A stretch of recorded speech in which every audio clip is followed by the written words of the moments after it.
Take about a cup of popping corn. Add half a teaspoon of cooking oil. Add a pinch of salt. And coat all the grains with salt and oil. You can replace the oil with butter, but I like to use oil. Heat the frying pan to medium-high. The corn can be burnt black at higher temperature.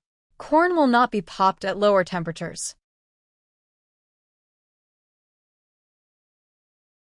Add the corn and spread thoroughly on the pan.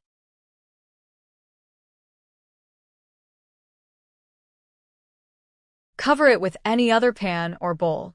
I like to cover it with bowl. Shake the corn well after 1 minute on the heat.